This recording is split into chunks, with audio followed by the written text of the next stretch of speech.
All right, everybody, we're back. NASCAR day 4, and we're still here in Charlotte, North Carolina.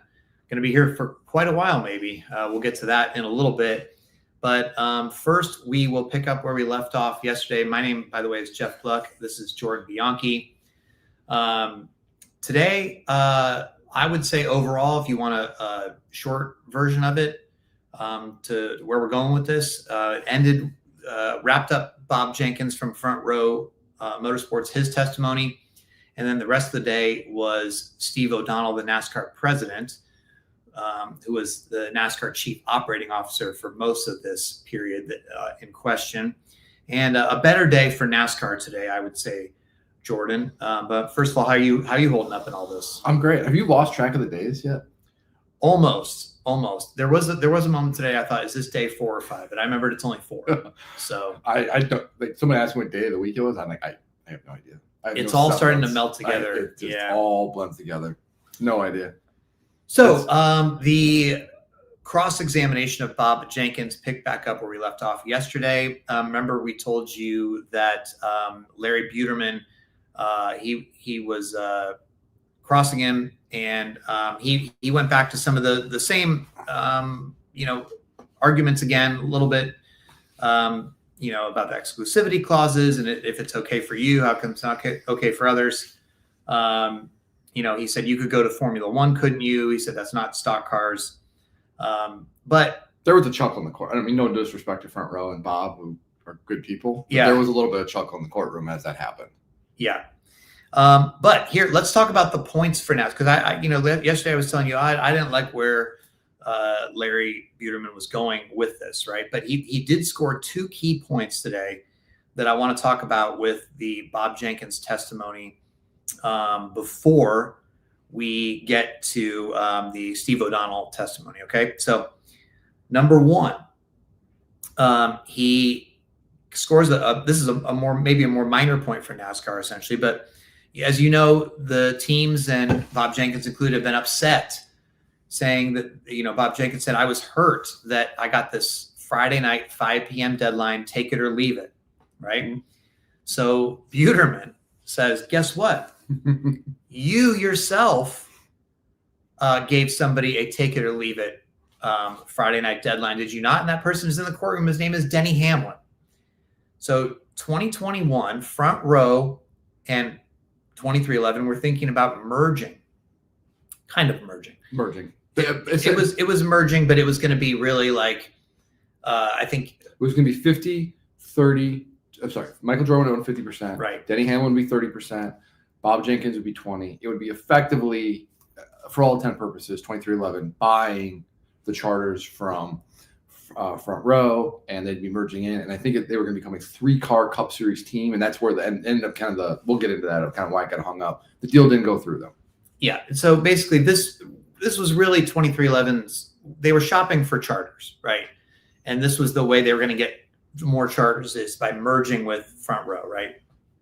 So Denny Hamlin texts Bob Jenkins and he says, I guess I'm so confused on what changed in the last 48 hours.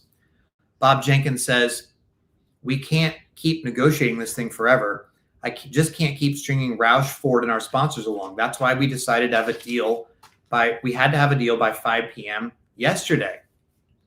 So, of course, Larry Buterman loves this, right? Says, you said, you're so hurt about these deals.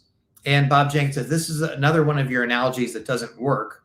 He says, you gave Hamlin a take it or leave it Friday night, 5 p.m. deadline. It was a Saturday. No, these messages were on a Saturday. They went back and found out that the day before, this day in question was a Friday, just like the Atlanta stuff, right? So, sorry, go ahead. No, go ahead. You're right. Go ahead. So he says, you don't think you did anything wrong with the Friday night, 5 p.m. take it or leave it deadline? And Bob Jenkins said this was not a gun to his head, like he was saying, like it was for us, right? So that is one point that I thought NASCAR kind of scored there by saying, hey, this guy was saying this was unfair. Now, I think that Bob Jenkins, right, like it was more of an apple or orange thing, but I think it was at least a point there for NASCAR, right? Is that fair? It was. I mean, it shows that They go, this was a negotiation. You impose deadlines in negotiations. Sometimes you impose them on unfavorable times. And then we move on. Are we going to talk about the Dear John letter? Well, that didn't end up going anywhere. And it was actually a very strange thing, because that ended up in getting an objection, and that line of questioning just ended. Are you talking about? No, so what happened is that Bob instructed Jerry Freese, who's the president / general manager for Front Row Motorsports, to reach out to Rick Ware and tell Rick Ware to charge Denny Hamlin whatever he wants, because Denny Hamlin was now losing a suitor for a charter, also shopping for a charter, or also signing their charter with Starcom. And so there's 3 teams that Denny Hamlin was talking to, and Jerry Freese was to tell Rick Ware that Front Row was out and that there was one less suitor in the market. Right. And so he got questioned a lot on this. Tell him to charge whatever you want.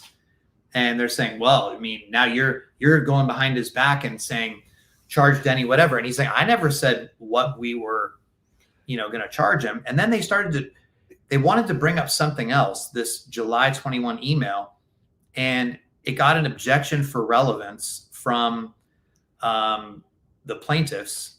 And they said, what is the relevance of this? And the judge said, I'm starting to wonder myself. And he sustained it. So then that line of questioning just ended. We never really got to where Buterman was trying to go with that, I don't think. No, we didn't. But it did imply that if you know that someone, you're basically telling somebody that, hey, we're out of the market. That means you have one less competitor. Without saying it directly, you're still indicating that, hey, you can up the price. Yeah. Anyway. There was a few more things here. There's this most favored nations clause that will come up, I think, later with other teams. But Bob Jenkins says, when you're part of a league, you want to know that you're being treated equally. The rules we operate under should be the same for everyone. And I guess there's some dispute, right, that NASCAR wanted to offer different charter terms to different teams depending on if you were a big team or a small team, correct? Yeah, I mean, the teams have different priorities. Some teams value this, some teams value that. Instead of trying to negotiate one deal for 15 teams, which have a wide range of different financial agendas and budgets and that kind of thing, maybe we do it more where we kind of tailor them to each team. Right, but obviously some of the other teams are like, yeah, that's completely unfair. Exactly. This charter agreement should be the same terms for every team. Why are you giving Hendrick or Penske better terms than you're giving us, or different terms, whatever, right? And that's why it fell apart. Is you just can't do that. If you're trying to compete, if you're trying to create a more competitive landscape, which is what this is ultimately about, you can't have one team operating under whole different financial parameters than a different team. Then they say, well, Jerry Freese, your general manager, wrote a letter to Steve Phelps on September 11th saying, if you gave us till September 17th, then it sounds like you're going to sign this. You would agree to the terms as soon as you review the terms. There was this side letter that comes up that he says, I've done a lot of contracts, but I've never done it as a side letter. And apparently he says this side letter that NASCAR added to the charter agreement once it was signed from other teams was to correct mistakes that forced this side letter. But he said on September 17th, and that he's not going to sign. He says, I have a strong desire to continue to operate as a charter team, but I cannot to agree to the terms as written.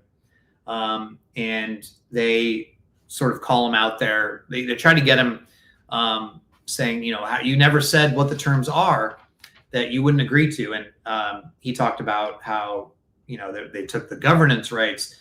The DAP program, by the way, Jordan, he says, costs each team $300,000, yes, which he says is humiliating for the smaller team drivers like his, right? Because he says then they have to go out and try to claw for every crumb to get some of that. So basically, the DAP money, a lot of it comes from the teams, right? But because NASCAR contributes part and the teams contribute part, but it's $300,000 per team. And so the smaller drivers, they have a heck of a time just trying to earn that $300,000 back because they get less points, right? Because you get more points in the DAP program if you're a star driver or whatever. If you're having more success. And when you're with a smaller team that maybe doesn't have as much success, you're not going to be as high up or as in demand as the other teams. So that was one thing that he didn't like. Real quick on that thing, it also said that NASCAR anticipates the DAP program rising to $19 million.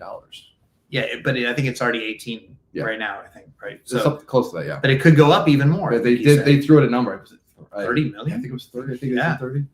So September 4th, there's a text chain with Bob Jenkins, Denny. There's this letter that Jeff Gordon wrote to NASCAR that's basically saying, the program, the terms for the charter deal, it's basically good. Just clean up the language and it's fine. Denny Hamlin calls that a joke. And he says, I do not want Jeff Gordon representing our stance.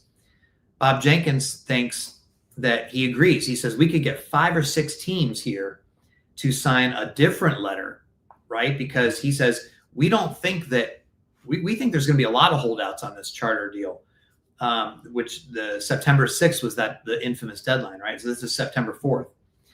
And he says they get questioned on because he's talking about actually he wants to extend the terms of the 2016 charter. He doesn't even want the 2025 charter.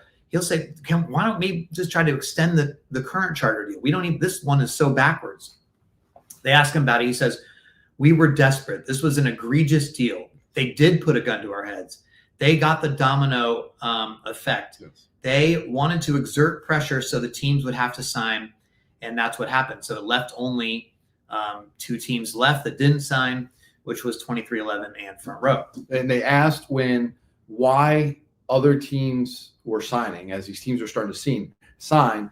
Other teams were seeing this was happening, and they were panicking. And they're like, oh, we don't want to be left out. We want to make sure we get in. We have to sign. Basically, we saw our neighbors sign it and get panicked, is what Bob said. So now here come the 2 more big points for NASCAR, I think, or like at least bigger, right? One's big, one's medium. So they note that, now wait a minute, you showed the jury this chart of your team's losses, right? Of your team's financial records and your losses. And now wait a minute here, you included your truck team in this. Isn't this case just about the Cup Series? And he says, yes, I did, but that's my whole race team, right? Well, they say, well, you lost money on your truck series team and you put it into the losses with your Cup team. And he says, I don't know that the truck team had losses. He didn't think it was a big thing either way, but he agreed that the chart that that Front Row or the lawyers or whatever should have prepared should have been based on their Cup losses only and not included the truck series. So that was one. Fair point. The other one was, and this got hashed out a little bit. So this number that's been out there, that the average team spends $20 million per car per year. Front Row, Jenkins had testified about that yesterday. So yeah, we spend $20 million per car per year. So they pull up his financials and say, well, wait a minute. Look at these numbers here. This doesn't add up to 20 million per car per year. It looks more like 14 million per year. What you told us is 20 million under oath. He said, well, the median cost that they found is 20 million. The fact that I can do it for less helps me reduce my losses. And they said, yeah, but you, Front Row Motorsports, you don't spend 20 million per year per car. And it sort of had to be acknowledged that, yes, that's the case. Now, we find out later in the Steve O'Donnell testimony coming up that this was the $20 million per car number came from 5 team owners that represented double-digit amount of cars. Bigger teams. Well, we don't know. But really, doing the math, they did. I believe they said like there was the bigger teams in there or something like that. But the point was being it wasn't across the board. Yeah. And so the average is 20 million a car. Yeah. And so if you're going to have more bigger teams, that number obviously is going to skew a little bit higher. Quickly on the Bob Jenkins point, and I want to say this, I'm kind of in defense a little bit. We said this yesterday, is even if you account for the truck series, what profit or loss, whatever it is, it doesn't change their numbers. They're still losing money. Yes. Like it's still, the numbers are the numbers. Yeah. Yeah. All right. So that part wraps up. And at 10:25 a.m. this morning, NASCAR President Steve O'Donnell is called to the stand. Now let's set our expectations first here, Jordan, before we get into this, and we'll just tell you how it unfolded. We both know Steve O'Donnell. Well, like Steve, respect Steve. We both, yeah, I think we both like Steve O'Donnell and respect him. Yeah. We know that he's a tell it like it is guy, and he can also passionate, Jeff. He wears his heart on his sleeve sometimes, and it's tough for him to contain those emotions sometimes. There is a reason why he is not active on social media or X anymore. So I thought that for sure Jeffrey Kessler, who was doing the direct examination of him, was going to be able to get under his skin and draw some angry, hot-tempered reactions out of him. Just chip away, kind of like you did Scott Prime the other day. Just chip away, and you just wear them down. And I thought the same exact thing. So obviously we're foreshadowing that it's not quite what happened, but we'll get into it. So the questioning begins with this with handwritten notes that Steve O'Donnell took from the meeting that we talked about yesterday. This was the meeting where in March 2022, NASCAR shows up for this meeting with what turned out to be the team negotiating committee in a little bit of an ambush. Yeah, blindsided. Where this is the meeting where they suddenly started talking about charter terms of what they wanted, and well before NASCAR anticipated this, right? So O'Donnell's at this meeting, Ben Kennedy's at this meeting, Phelps is at this meeting, I think, right? Yep, Scott Prime. Scott Prime, yeah. And they're representing, then the TNC was representing the other side. So Curtis Polk, Dave Alpern, Jeff Gordon, Steve Newmark, right? So here's Steve O'Donnell's notes from this meeting. He was told that the business model is broken for the teams. And by the way, he agrees with this. The teams tell him if a sponsor is lost, the team could go out of business. He agrees with this. The teams say they're the only stakeholder where this is a reality, and fixed revenue is needed to cover their costs. Steve O'Donnell takes notes and says that the teams say they need an increase in guaranteed dollars, and that they show an average of $20 million a car, something that he did not question. And in fact, they get him to say has never questioned. He never questioned that number, right? No, I mean, like this is maybe a generalization. I don't put words in Steve's mouth, but he's pro-team in a lot of respects. Like he is pro-team business model. I think that is fair to say. So, and this is $20 million per car per year without the driver's salary included, right? That's just what it costs to run the car. Just to get the car on the track, not the other stuff, just on the track. Steve O'Donnell's told by the teams, and according to his handwritten notes, that all the team owners got together and they're all aligned. The charters are trading at a one-time multiplier of the revenues, where the teams needed 5 to 6 times multiplier of revenues in the future, which that's a bit of a complicated business thing. But Jeffrey Kessler clarifies to say it's common in sports to have teams trade at 5 to 6 times their revenue, their value at that, right? He writes that Curtis Polk told him that the drivers supported the teams in this. Yep. The model needs to be fair for everyone. The teams want to be together with NASCAR on the media deal coming up, lock hands and get the best deal for everyone. And they tell him that they believe all well-managed teams should have a chance to compete for the championship. And Jeffrey Kessler asked him if he thinks this is correct. And Steve O'Donnell says, yes, I think this is true. All well-managed teams should have a chance to compete for the championship, right? So he's saying, I do think that more funding should come to the teams. I want to help the teams. So the teams asked, why do the tracks get so much when they can host another event? And so Jeffrey Kessler then brings up the goodwill provision that we've talked about, which is the sanctioning agreements, and it related to the sanctioning agreements and everything. Yeah. And, they can block out they can block out all stock car events, whether they look or feel like NASCAR or not, right? So originally we were under the impression, maybe in the Scott Prime testimony, that this was to block out stock car events that look and feel like NASCAR. Steve O'Donnell ends up testifying it's just whether any stock car event, they don't necessarily have to look and feel like NASCAR, it sounds like, right? And there's exceptions written in there for IndyCar races, Formula One. Right. Things that are not stock cars. Yeah, well, yes. So Curtis Polk, again, according to these notes, Curtis Polk tells Steve O'Donnell they have 3 goals. They want to maximize the TV revenue, which again is something that NASCAR agrees with. Mm-hmm. They want to create a more competitive landscape, which again is something that NASCAR agrees with.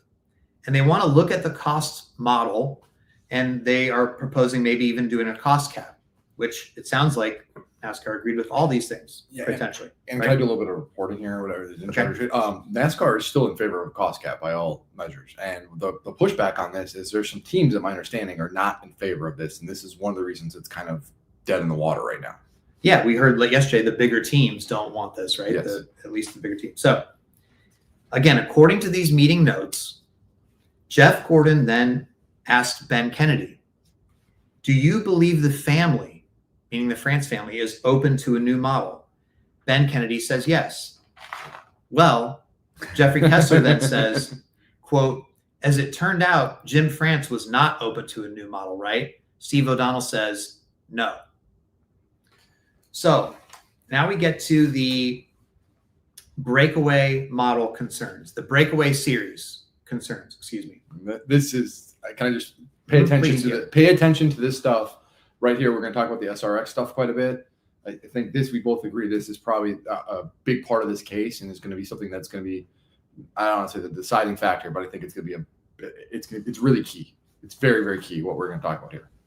A couple side notes here before we get into this, as this was a couple other things came up. The board of directors now, according to Steve O'Donnell, is Lisa France, Gary Crotty, the longtime attorney, Mike Helton, Ben Kennedy, Steve Phelps, Steve O'Donnell, and Jim France. So, and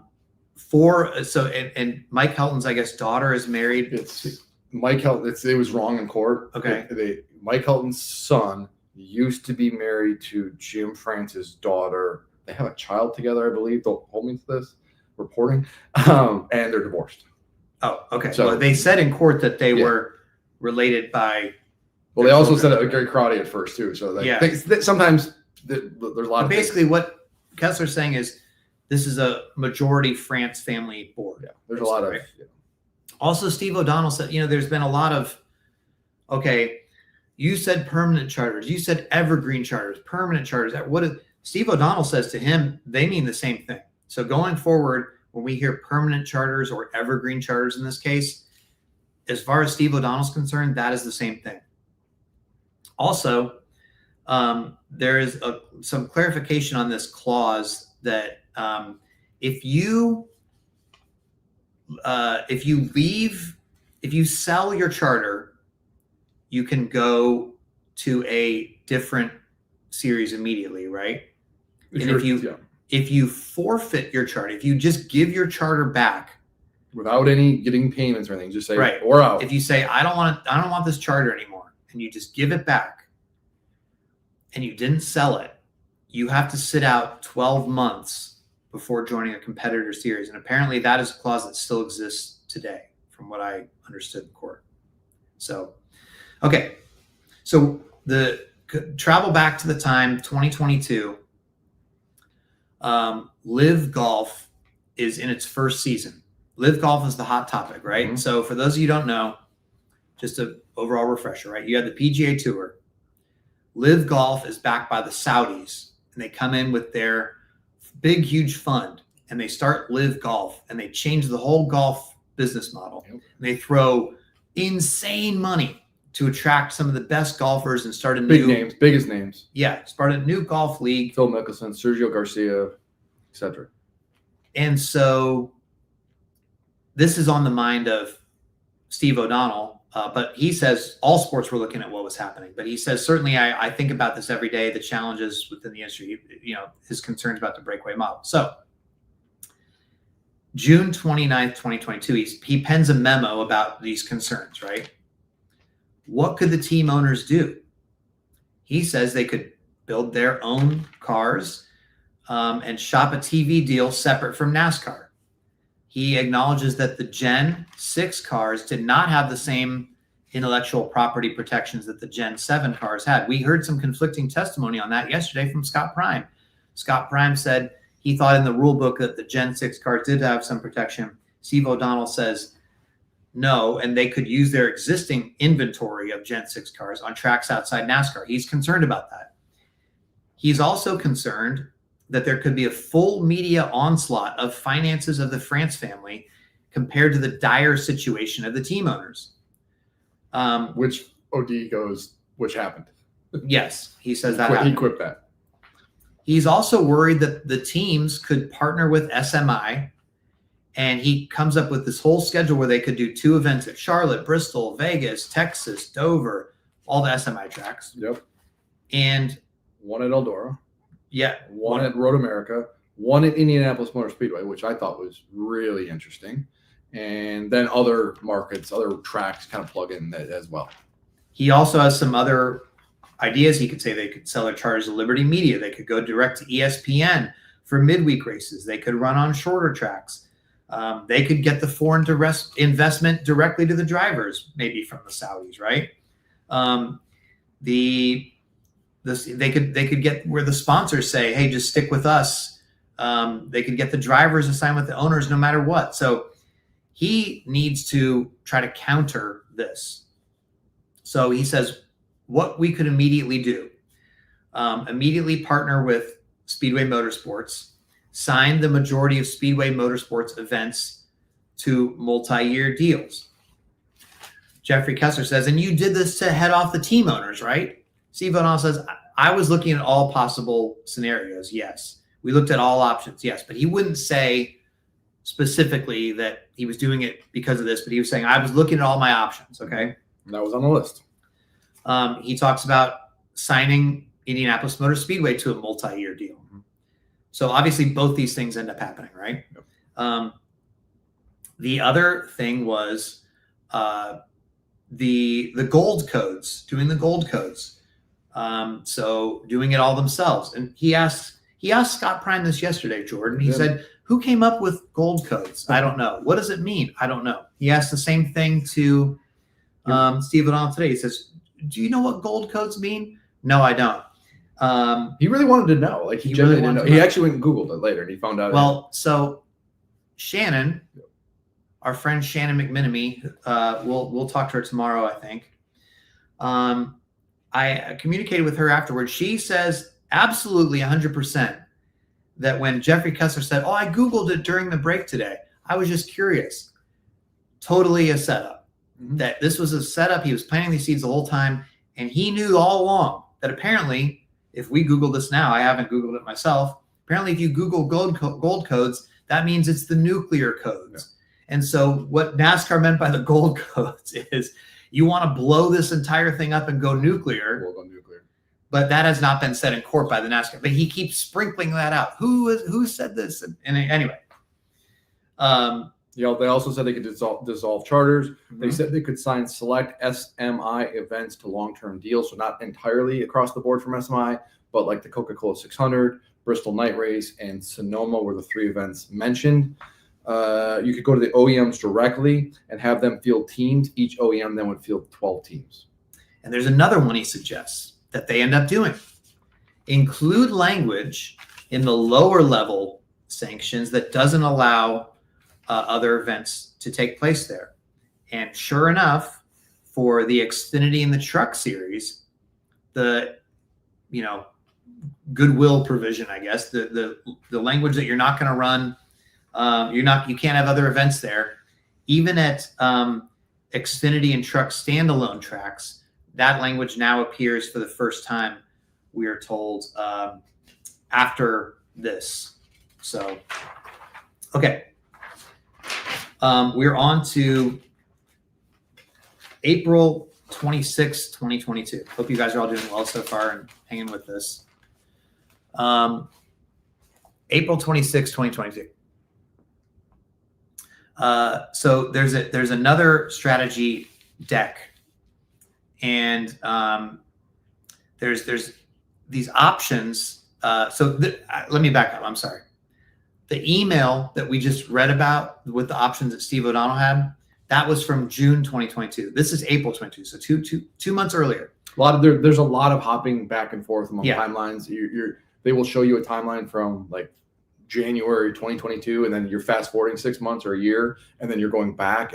They're trying to put the pieces of the puzzle together, so there's a lot of hopping back and forth. So yeah, apologies. So he says, so he goes back 2 months and he says, so these arguments that you wrote later in June, here's the seeds of all these in April. And in fact, you presented these to the NASCAR board of directors.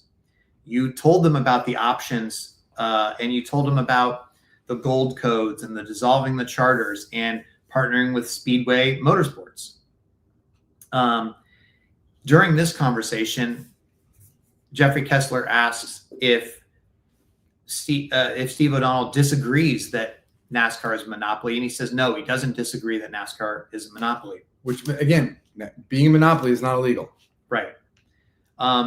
So Jeffrey Kessler says NASCAR has the power as a monopolist that if the teams don't accept the terms of the next charter, that they could pull them, right? And O'Donnell says, well, they could compete as open teams. And Jeffrey Kessler says it's not economically viable. You can't do that. And O'Donnell says, I'm not sure about that so Kessler says, well, since 2016, when the charter system started, has any team competed open for a full season? O'Donnell says no. Now, later he comes back after lunch and says, actually, there was one team, Wood Brothers, for 1 year. Ran, was it two teams? Well, he said one in court. He said one Wood Brothers. Okay. Which was 2016 because they didn't have a charter that year because they didn't run full time in 2 years before. That was a whole hubbub. Remember that? Right. Also, there are two other teams as well. 2020, Gaunt Brothers with Daniel Suarez ran as an open team for the entire year. And actually, Suarez ended up missing Daytona 500 that year. Also, JTG was a two-car team, and they only ran one of their cars as a charter that year. Ryan Preece ran as an open car most of the year. So Jeffrey Kessler tries to make that argument there, but on the cross-examination, that sort of falls apart a bit to a degree, right? It's not financially viable, but it's been done, I guess, at least. So now we get to the SRX stuff that Jordan teased was going to be starting to get to the juicier part of this conversation. So SRX, it turns out, really bothered NASCAR more than I think we realized at the time. Yeah. Is that fair to say? We've heard whispers about it over the years. Never really to this level, but it's deep. There was a concern.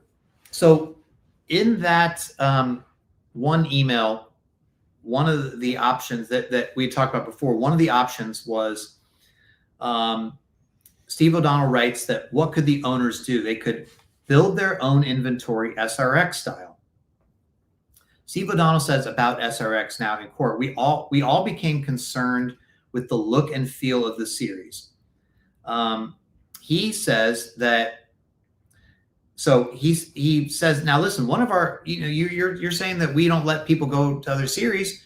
Oh, one of our team owners owned SRX, Stuart Haas.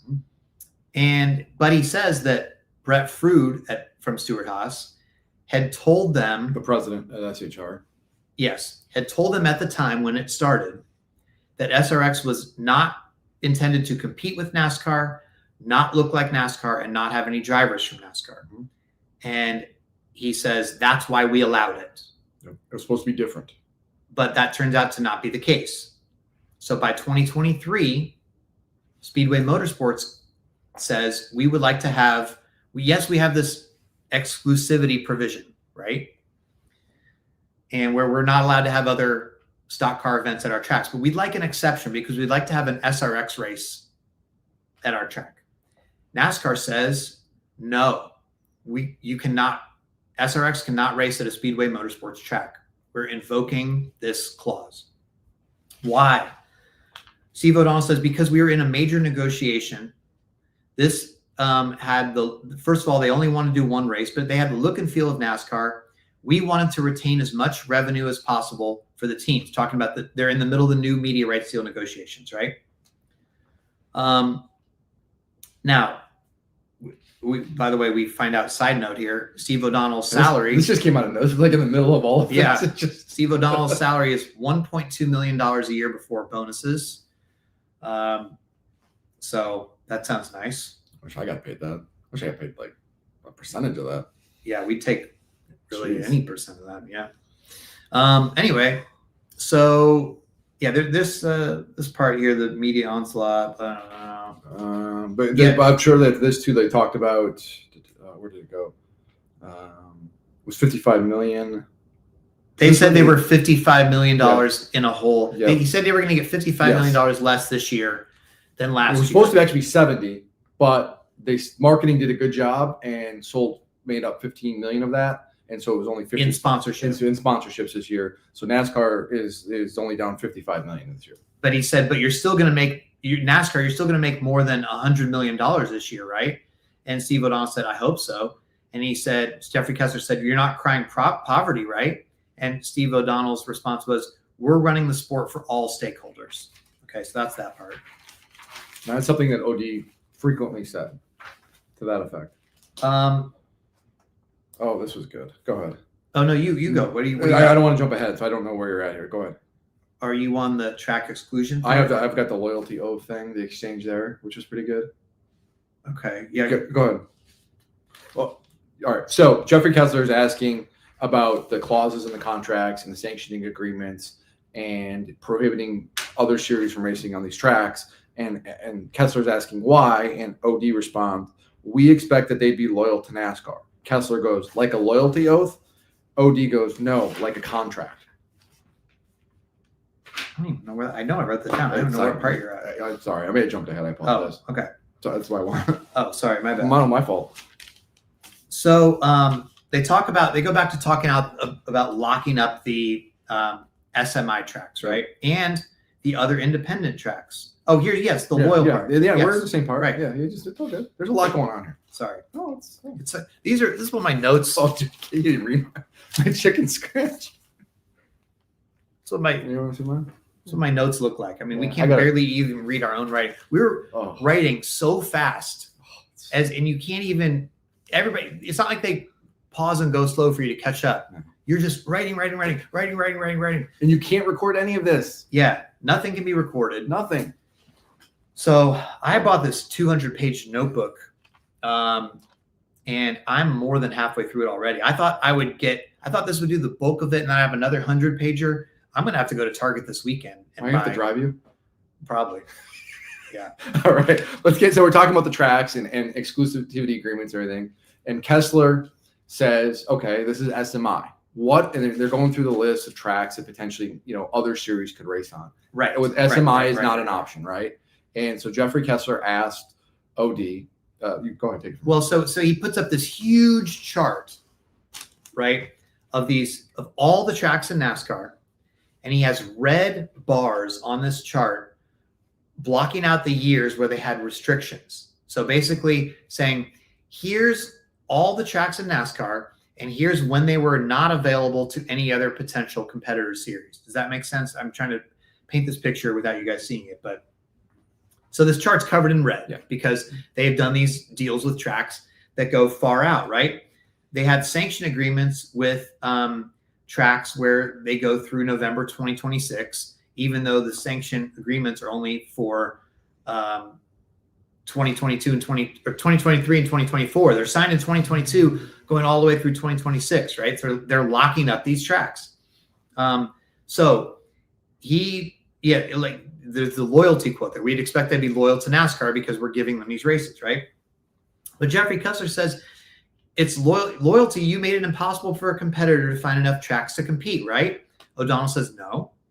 So Kessler says, okay, super speedways. What super speedway would be available for another competitor similar to the Cup Series to go run on?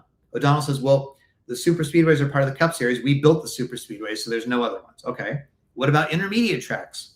What available intermediate tracks are there for a competitor to go form a Cup Series level event during these years? O'Donnell says, other than the ones where we raced, those were tied up. Okay.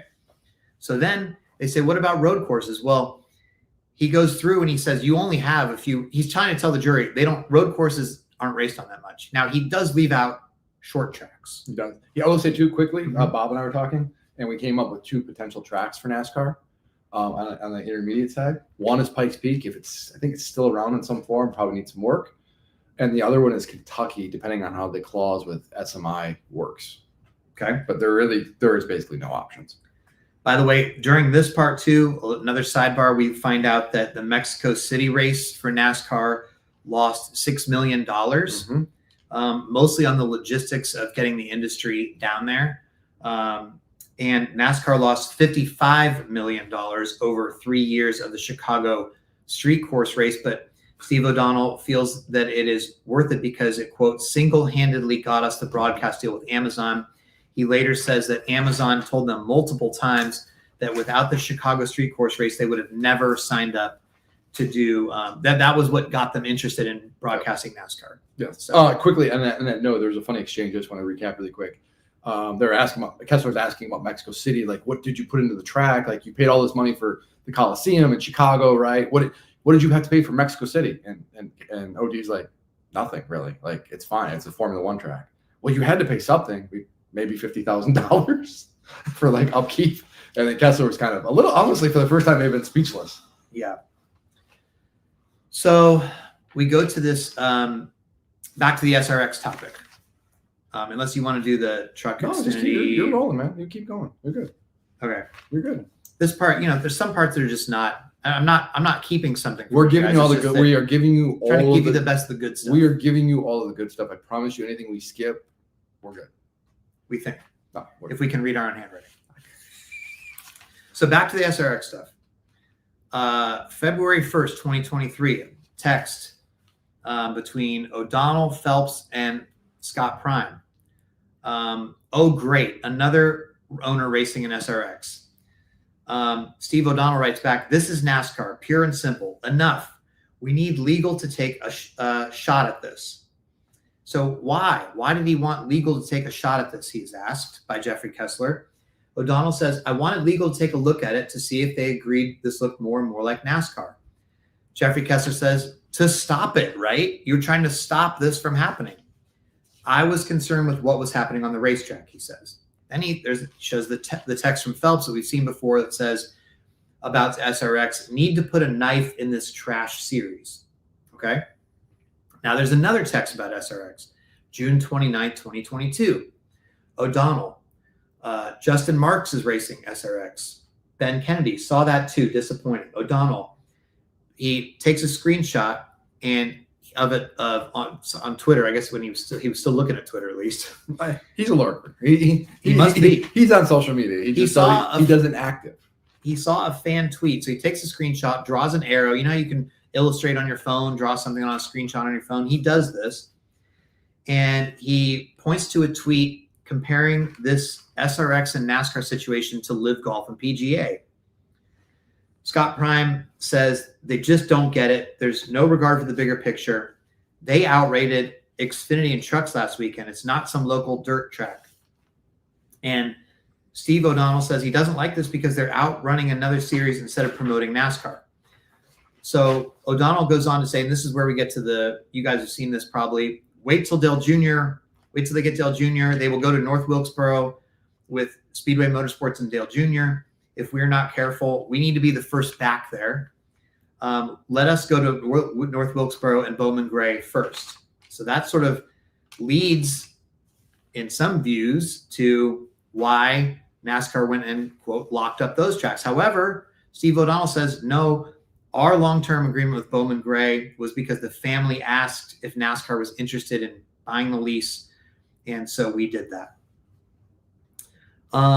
Here's one, Jordan, that I'm gonna. This could make me look stupid, which is probably not hard. No, but I did not realize this. Okay, so my mom is calling me, by the way, for some reason. Oh, hope she's watching. Probably is.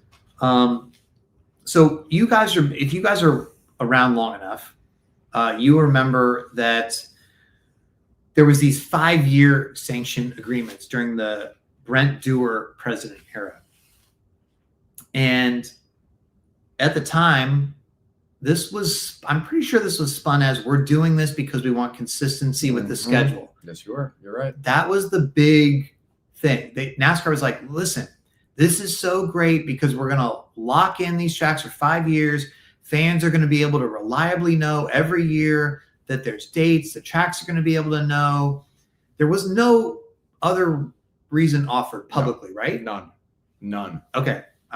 Thank you for. No, that was the reason. Like okay. they touted that. You're gonna know your favorite track is gonna have this date and right. And then I think I think it was like even like it's gonna usually be in the same time of the year. Fans can plan better. Ahead. Exactly. They totally did that. Yes. That was that was not true. That was not true. Because that may have been a nice spin. It may have been a reason. Yeah. It wasn't the reason. The reason they signed those 5-year deals we found out today was to fund the original charter system.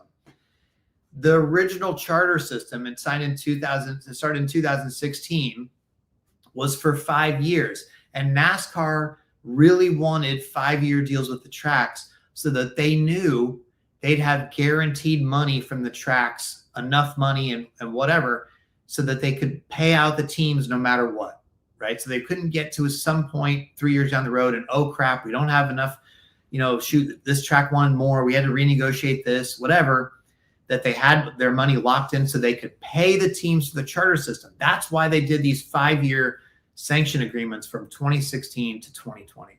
So I learned that as part of this. I had no idea. Okay, well, I appreciate that. So you want to go to the 3-strike rule, or you have something before that? No, but go ahead. Just keep going. You're doing good. Okay.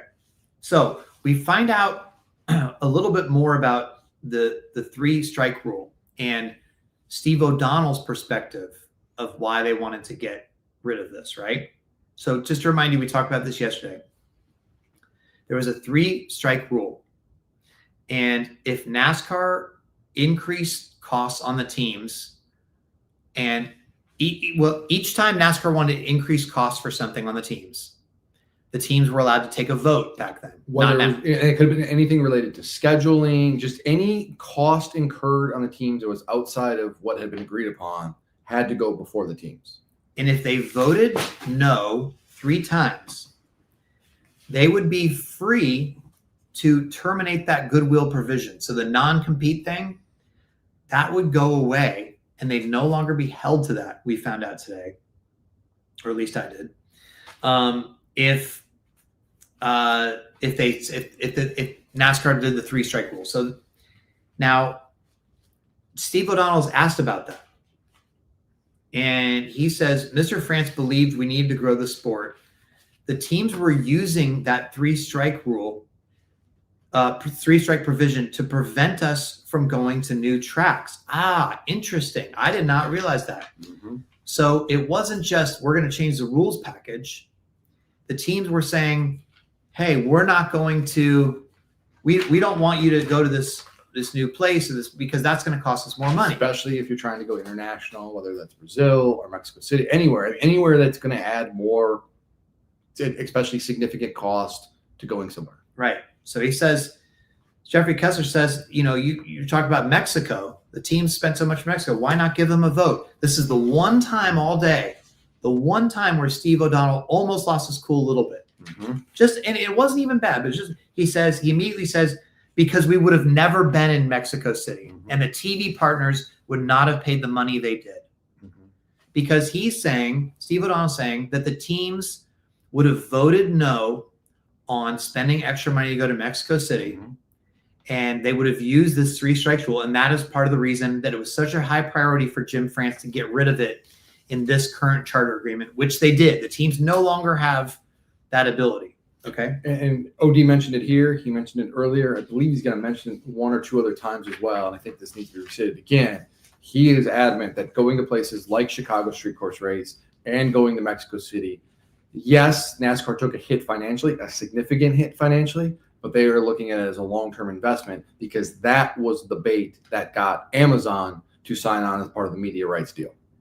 Right. And he says Amazon also really, really liked having the Mexico City race to be able to broadcast that, right? So now we get a little bit into trickier stuff with O'Donnell where he puts up the walls a little bit more. Jordan kicked the table, so the whole looks like we had an earthquake, but all right, we've recovered. So these are more handwritten notes from Steve O'Donnell, Yes. right? This is from a February 2023 meeting, a Offsite. NASCAR offsite meeting. He writes in bold, "What are we?" He writes that we need to try to be a step ahead. It's difficult now with the existing board of directors. Asked about this comment, he says, "I was hoping the future board would include the next generation and was hoping to see that change." But he also then writes, "Legacy mindset hinders growth." So he's asked directly, well, who are you talking about? Are you talking about Jim France? Are you talking about Mike Helton? O'Donnell won't say, right? He's just saying we need fresher blood on the board to make the changes that we want, right? So Jeffrey Kessler really, at this point, really wants to pin down Steve O'Donnell and get him talking about Jim France and putting the blame on Jim France for being the stubborn one, for being the brick wall that we heard about yesterday, for being the guy that said no bueno to the permanent charters. Jeffrey Kessler really wants this. So he brings up again, who are you talking about, right? Are you talking about Jim France when you say legacy mindset hinders growth? No. He says, well, what about these texts? You know these texts from May 2024. O'Donnell says, I don't know these texts. I don't know what you're talking about. Jeffrey Kessler says, May 2024. O'Donnell flips the script. O'Donnell says, I can hear you. So he says, basically tells the jury, right? Hey, look at this guy. Look at Jeffrey Kessler. Jeffrey Kessler's yelling. I'm not yelling. I'm keeping my cool. I can hear you. You don't need to yell at me, is basically what he's saying in not so many words. That was a big flip there. I think that actually almost kind of took some wind out of Jeffrey Kessler's sails, if I can make such a leap. But they continue. Jeffrey Kessler has more ammo to try to get Steve O'Donnell pinning this on Jim France, okay? Because they show the text that we've seen all this stuff before. And again, he says, yes, at that time I was frustrated. So we now get to the part where Heather Gibbs, now co-owner of Joe Gibbs Racing, writes a letter to the France family, Jim France, Ben Kennedy, and Lisa. She writes this letter.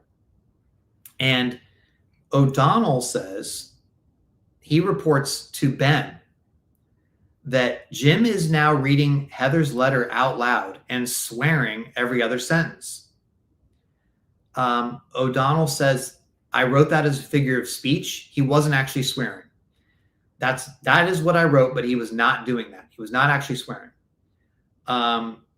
He says that Jim was frustrated that we had moved on the financials and then got this letter about the permanent charters. That's why he was frustrated. But we now get to hear about this letter from Heather Gibbs. And Jordan has part of the letter pulled up here. This is from May 2024. Heather Gibbs writes this pleading letter. And by the way, we're expected to hear from Heather Gibbs possibly as soon as tomorrow morning. So we'll hear more about this letter, but we're going to tell you guys about it now because we haven't talked about it yet. And Jordan's just going to read not the whole thing. It's a long letter. Yep. Talking about her family's involvement and her husband Coy's death and JD's death and all this stuff. But Jordan, you want to read the part or relevant part? We are not like most businesses and are different from most of the owners in the garage. We don't have $1 billion business funding our program. We don't sell outside items.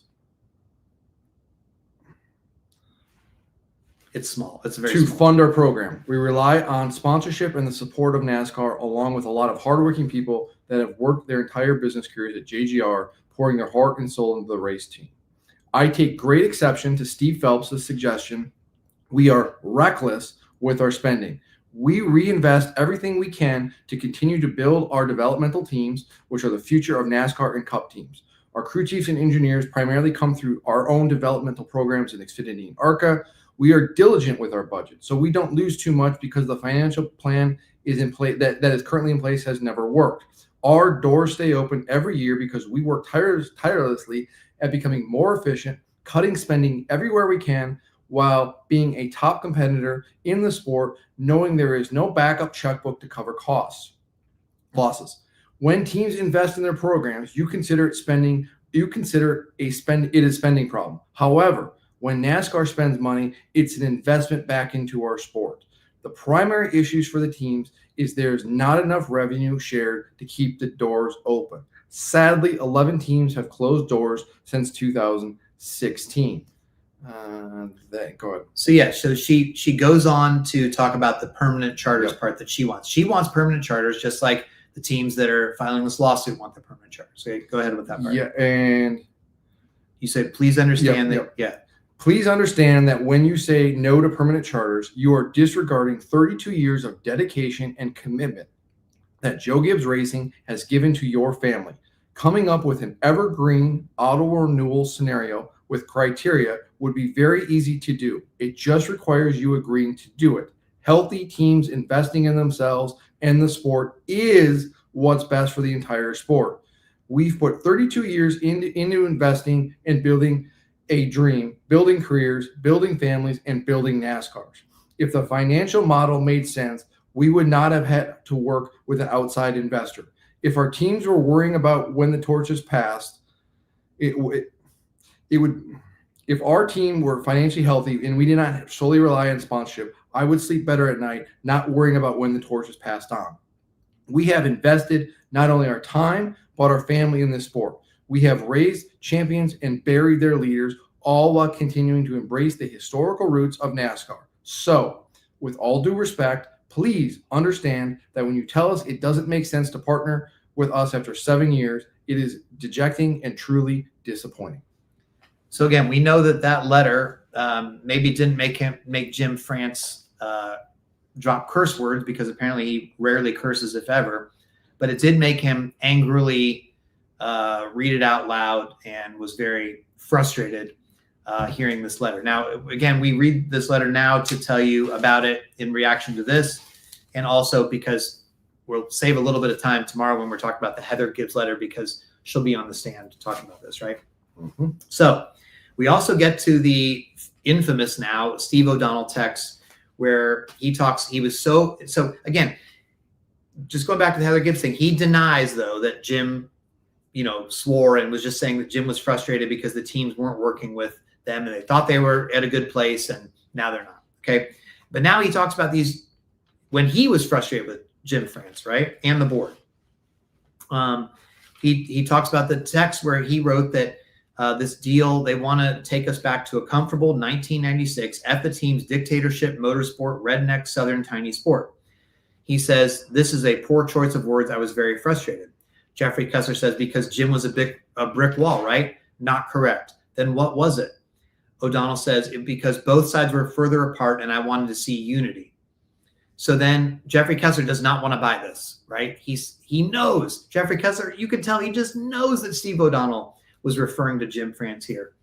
And so he says, well, then who is the dictator?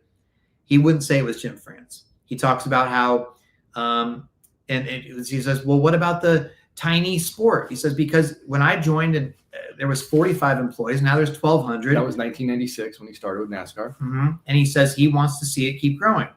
And he says, I was frustrated in May when these texts happened, and we made changes that eventually went to the teams. Or went to the, I don't know, I can't remember. But anyway. He was just frustrated. He says, well, then who is effing the teams? Tell me who's effing. You said this is an F the teams. Who is effing the teams? He says, he won't say, but he does say, I fought for the teams and I'm proud that I fought for the teams. They signed the charter agreement because they got a fair deal. So he's saying that this deal that was presented in May is better than the one it was not, it got better for them, and that's why they signed it. And in this course at the very end, he got asked about the gold code plan, and OD says, I maybe spent 5 minutes on it and I dismissed it. He says it was never something that was seriously they really seriously considered, but it was just, an option there. So they talk about what was the thing about the giving the four? He at one point talked about, he thought at one point there was communications from him that regardless of the TV deal of what it turned out to be, he said, I'm starting to think, we said we are dangerously close to creating an unnecessarily media and industry story. We should just give them $14 million a year, which they end up giving them 12.5. But that 14 was predicated though on a bigger media rights deal. Well, that's what he says. Yeah. According to OD, the teams would have gotten 1.2 billion. The teams would have gotten their average of 14 per car. Now they're only at 12. Everyone wants to be at 20. But that was dictated by NASCAR securing a 1.2 billion media rights deal, which NASCAR did not get. But he says, Jeffrey Kessler says, but you wrote right here, we should be doing this regardless of the TV deal. And now you're saying it's 1.2 billion versus 1 billion. You said regardless, but O'Donnell said, he disagreed with that. It was semantics at that point. Yeah. So we fast forward now to, and really we were expecting, at least I was, that Jeffrey Kessler was going to finish on a big one.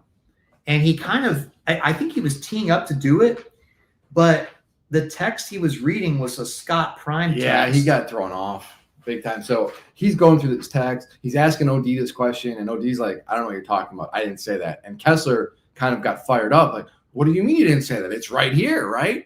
What? And LD's like, I didn't say that. And then it comes to be that it was somebody else's text. It was Scott Prime's text. Yeah. And so. And that, I feels like that was kind of where. But what Scott Prime had said that he was trying to get O'Donnell on was that O'Donnell had written, I think it was O'Donnell had written, that they need, he said, it feels like we need to close out Speedway Motorsports by Saturday.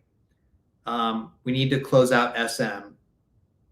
And then I think it was Prime that wrote, come Saturday, teams are going to be running back to Marcus. Mm-hmm. Teams will still have an option there. It may not be possible, but but before Saturday, we need to get ink to paper would be ideal. And again, Kessler made a mistake. He thought that was an O'Donnell text. It was a Prime text, so it got objected to. And then his ending point was just September 6th. He showed one quick thing from John Probst where Steve O'Donnell texted, teams were given a midnight deadline to sign charters. Certainly some angry folks out there. So far, we have signed agreements. This is who signed it quickly. Signed the charter agreement quickly, if you guys want to know. Hendrick, Penske, Rick Ware, Wood Brothers, Colleague. Those were the ones that signed it quickly. And John Probst wrote, some big fish at least signed. So now that you have anything before we go to the cross? Okay. No, you're doing great. We talked yesterday, Shannon was on here and talked about how we haven't seen Chris Yates, the main attorney that was supposed to be going. Well, he is here now to do the cross-examination, which is really his witness of Steve O'Donnell, right? And to be honest with you here, this was mostly boring for us. Yeah. Because this was directed at the jury. This was we're going to fast forward through this. This is the most boring hour so far. They literally, let me just give you an example of what Jeff's talking about. They literally had OD. How many tracks does NASCAR own? He answered 19. Or how many tracks does NASCAR host races at their own tracks? 19. They asked them if they own different tracks, if they built Talladega, if they built Daytona, on and on and on, and they all sorts of stuff that really no one cares about.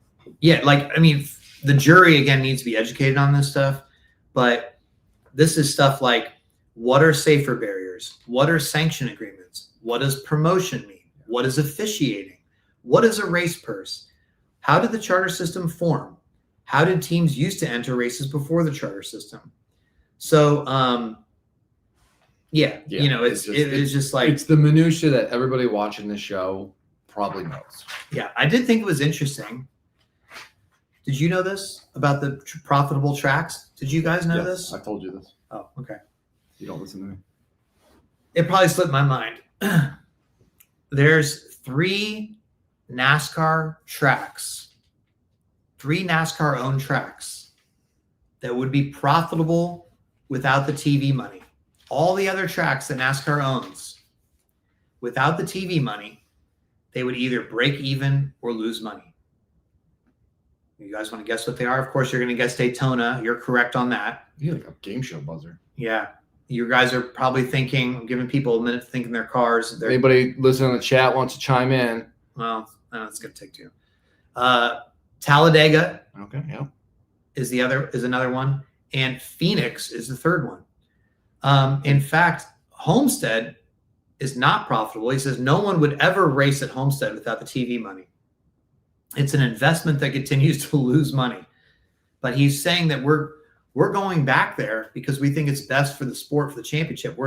Even though Phoenix is profitable for us and Homestead's not without the TV money. But in general, it's not a place where you go to make money. And the note about Phoenix of why it's profitable, what does Phoenix have, Jeff? Championship race. Oh, well, not anymore. Not anymore, but that's where we're not talking, Yeah. But that is why, presumably, why Phoenix is on this list. Yeah. They do go. This is an interesting thing too. So we've heard in this, and maybe you knew this again, Jordan. You know everything. I don't know everything. They talked about how up until the new charter agreement, that the teams were getting 25% of the Cup Series media rights revenue, right? I did not realize that went all the way back to 2001. So from 2001 to 2024, that 25% was the same number all the way through.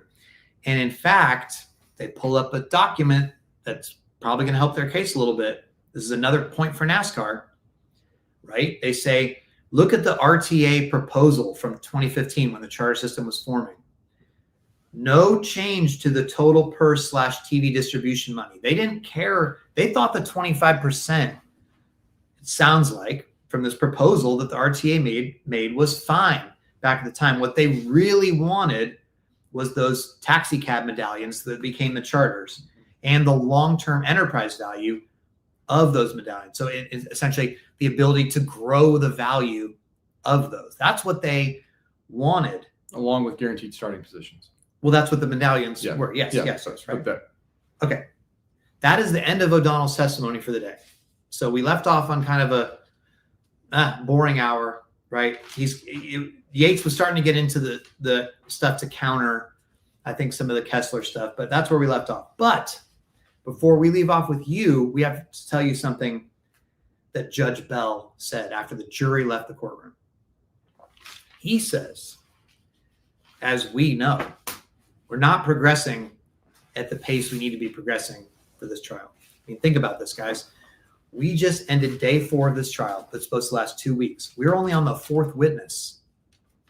4th witness. This is going too slow, and Judge Bell says that's the case. Well, He admonished both sides. Jeffrey Kessler said, yeah, he made it clear he wasn't pointing a finger at either side. There was enough blame to go around. Yeah, I guess both sides. It wasn't that he wasn't at either side, it was both sides. So Jeffrey Kessler says, we've already started cutting back our witness list, and we're planning to finish our case by next Wednesday. This is supposed to be a 2-week trial, guys. By next Wednesday, the NASCAR was supposed to be giving all of their case. So he says maybe we'd be able to wrap it up by Tuesday, but it's looking like Wednesday. So the Chris Yates says, here we have a problem.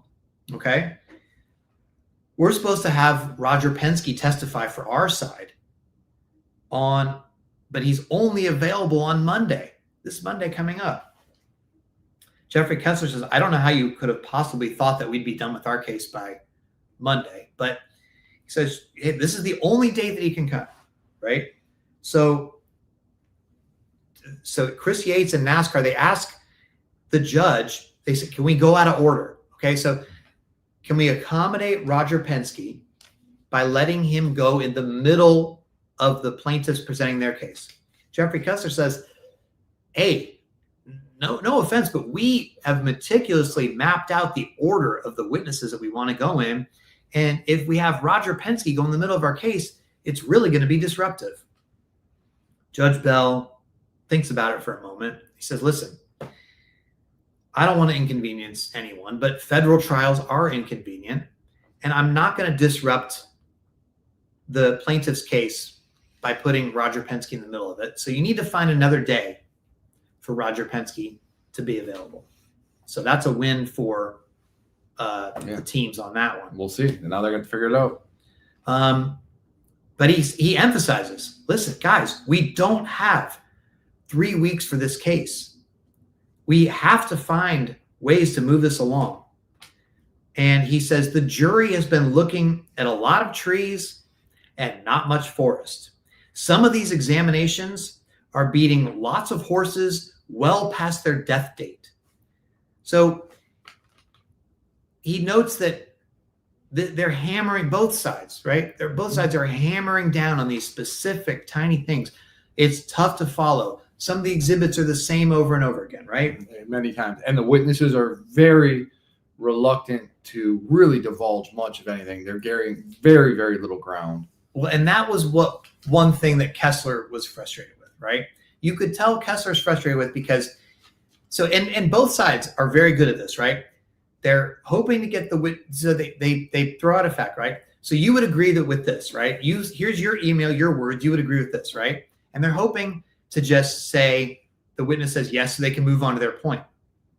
When the witness says no, or no, I'm not sure I'd say that. I don't remember is a big thing in this trial. Yeah. So when they say that, they all have contingency plans. All these attorneys have contingency plans. So they go, Kessler be okay. Let me show you this document. Literally, okay, let me show you this document. So then he's got to pull it up. So then Judge Bell describes this as the witnesses taking 20 minutes to answer something that could take 2 minutes. He says, I've been tempted to, because some witnesses are reluctant to even answer the most basic things. This doesn't help us move this trial along. The judge says, I've been considering asking myself, just answer the question. He said, maybe that'll help moving along. Jeffrey Kessler says, oh yeah, you should do that, right? Yeah. But Judge Bell says, I really don't want to do that. Maybe you guys can tell your witnesses to do that. And he says, look, listen, we're here because some of these emails are bad emails for both sides. Right. They're not going to look good. You just need to tell your witnesses, listen, just say that's a bad email for us and move on. He says it's a bad strategy to have your witnesses fighting like this so much. And because they ultimately get to a point where they say, okay, yes, right.